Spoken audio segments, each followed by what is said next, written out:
नागपूरमध्ये महिलांच्या विषयांना धरून काँग्रेसनं आंदोलन केलंय। सरकार विरोधात जोरदार घोषणाबाजी करत हे आंदोलन करण्यात आलंय। काँग्रेसच्या नंदा पराते यांनी हे आंदोलन केलं। आंदोलनात मोठ्या संख्येनं महिला वर्ग सहभागी झाला होता।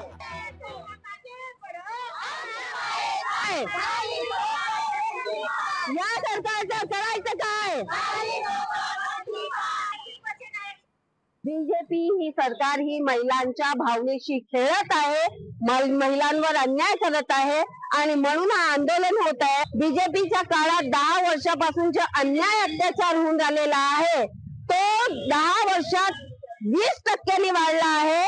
तर बीजेपी सरकारने त्याच्यावर लक्ष द्यावे आणि ज्यांनी अन्याय अत्याचार ज्यांनी ठाण्यावर केला, ठाण्यामध्ये ज्या मुलीवर अत्याचार झाला, रीवामध्ये ज्या मुलीवर अत्याचार झाला, ज्या लोकांनी तो अत्याचार केला आहे त्यांना लवकरात लवकर शिक्षा देण्यात यावी ही आमची एक मागणी आहे।